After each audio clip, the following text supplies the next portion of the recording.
Welcome to Unapologetically Sensitive, where you can learn, relate, laugh, and maybe even live a bolder, brighter life. I'm your host, Patricia Young, licensed clinical social worker. This is a weekly podcast where we explore the strengths we have because of our sensitivity and some of the challenges it poses as well. The information in this podcast is not a substitute for help from a licensed mental health professional. Hey there. This is bonus episode 24 out of our 30-day podcasting challenge, which will run through the end of the month. I can't believe there's only, after this, 2 more bonus episodes. If you're new to the podcast, you don't have to be a highly sensitive person to listen to this podcast, but that is my frame of reference, so I talk about it a lot. If you haven't ever heard the term highly sensitive person, you can hop on over to Dr. Elaine Aron's website at hsperson.com. There's a self-test and all kinds of information there. About halfway through this challenge, I really didn't think I'd be able to make it through. It was really feeling like it was too much work. It really gave me the opportunity to just simplify, and I found as the process went on, as you can all tell, I just started to jump in and talk about whatever was going on and to really try and streamline the process. Now that we're close to the end, I'm kind of having some mixed feelings about it. I'm really wondering, as listeners, if you've gotten used to hearing a message every day, how's it going to be to just be hearing an interview once a week? My plan is to do some solo episodes, and I actually had recorded an episode that was supposed to go off with the launch about what is a highly sensitive person, and it was all based on Dr. Aron's research. But the quality of the audio was so poor that I just wasn't able to release it, and I had recorded it with somebody else, and we just haven't been able to get together. I also had tried to get some guests on that are really experts in the field, and it just hasn't worked schedule-wise to get them on, because I would love to have some people come on and talk about some of the brain research and things that, I could read from a book, but I don't want to do that. And if I'm not fully informed about something, I would really rather leave it to somebody who is much more versed in it. What I want to talk about today is Jacquelyn Strickland, who runs the retreats for highly sensitive people, and I'll put a link in the show notes, commented yesterday on a post that I had made when I was talking about just kind of dealing with the overwhelm after having guests in my house for 9 days. She put a quote in. It's funny, I honestly listen back to the podcasts, I edit them and I listen to them, but because it was in quotes, I'm assuming this is something that I said. So what she said is, "It will be important for me to come up with ways to allow myself to maintain more peace and balance, because my kids will be back home for a month at winter break and then all summer long," and I was kind of dreading it. And her reframe was, and I love this, is, "It will be important for the group to come up with ways that allow everyone to enjoy each other's company while also respecting different needs and expectations." You guys, I'm always really vulnerable and authentic and transparent with you. I realize that I have a really big, another wound around this. I think the wounding all kind of goes back to the same wound about feeling like it's not okay to take up space, to have needs, to get my needs met. And I think, especially as highly sensitive people, caregivers, nurturers, moms and dads, it's pretty easy for us to put our needs on the back burner and to put everybody else's needs first. And what happens is when we do that and we sacrifice our own needs, we really don't model to our partners and to our kids how to take care of ourselves. So yesterday I was talking to my mom about this dilemma about Christmas, and we have a garage that my mom parks her car in. She had suggested that be an extra room. Initially, I thought she was thinking that I could move all my stuff out there and work there for the month when the kids are home. But then I realized that, not only would I have to move my desk and all my podcasting equipment, but I'd have to move the printer, and all of my stuff is set up in my son's room. Her thought was to have my son move out there, and it would give him some privacy. And so we decided to refer to it as the North Wing. So I'll now be referring to the garage as the North Wing. We use Marco Polo, an app that I've talked to you guys about. It's a video app. So I poloed my son and asked him what he thought about it. My son is a man of very little words. He said it's fine. And I had a feeling that my husband would not be so crazy about it. My husband is very focused on the needs of the kids, and it doesn't bug him if we've got a million kids here, if kids are sleeping on the couch. Like, my husband just seems to love all that stuff, which makes it even harder for me to feel like my needs are okay. So after reading Jacquelyn's comment yesterday and talking to my husband last night, we took, again, this always seems to happen when we take the dog for a walk. I was talking to him about what did he think about having Josh stay out in the North Wing.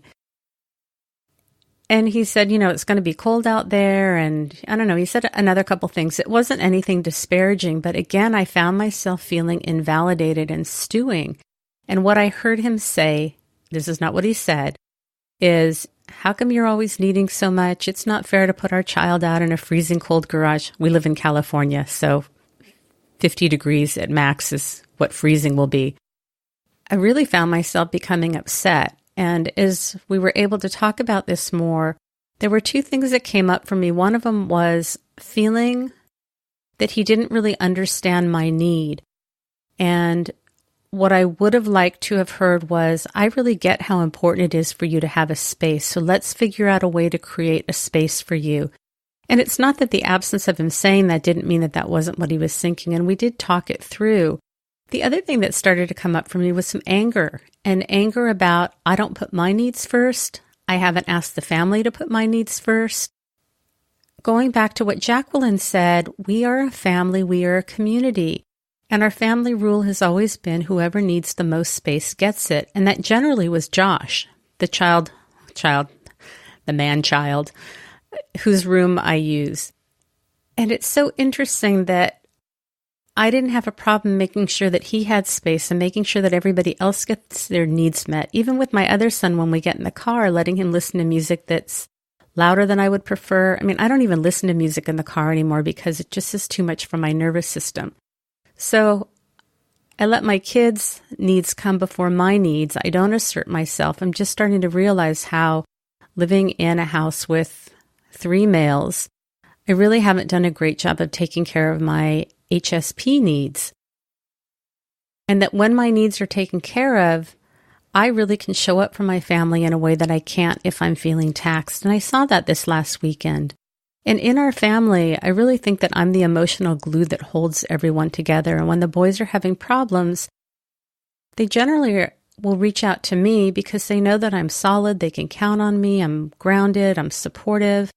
And I'll tell you, this last week was a really challenging week for me, and I really can see how not getting my needs met and having my nervous system overstimulated really creates a person that I don't want to live with. I mean, it will happen to us, but I can't remember feeling this depleted and negative and hypervigilant in quite a long time. And as I've shared with you with my delightful outburst on Thanksgiving, I really was pushed to the max. And so again, going back to this concept of me feeling like I'm a freak and I'm the problem and I have to figure it out, that we are a family, we live in a community, and everybody's well-being is important and everybody needs to work together.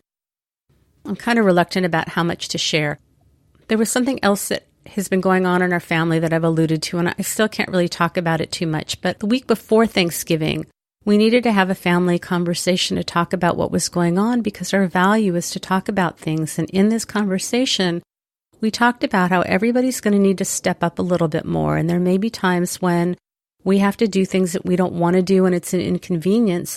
It's not okay to be disrespectful, but we can have our grumbly feelings. But as a family and a community, we all need to kick it up a notch right now because of the needs of the family. So what I'd like to leave you with today is, are there areas where you as the HSP have made this an individual problem? If you're in a relationship with somebody, if you're a child or a parent or a worker, I think it's so easy for us to feel like we're the problem, we're too picky, we have all these special needs. But our needs are important, and when we are well taken care of and heard and seen and validated and have our needs met, we are the most amazing people to be around. We're creative and we're funny and we're giving and we're caring and we're nurturing. And when we aren't getting our needs met, we're not the same person. For me, I get irritable, I get crabby. I guess that's the same as irritable. I get hypervigilant, I get fearful, I lose my sense of humor, I feel overwhelmed, I just want to be left alone. So there's a benefit that when we work with our partners, our children, our parents, our families, our community, whoever that is, it benefits everybody. And what can we do to raise our consciousness and our belief as HSPs that it benefits everybody when we get our needs met and when it works for everybody? It requires compromise on both sides. This isn't just about the HSP, but really looking at it from more of a collective point of view.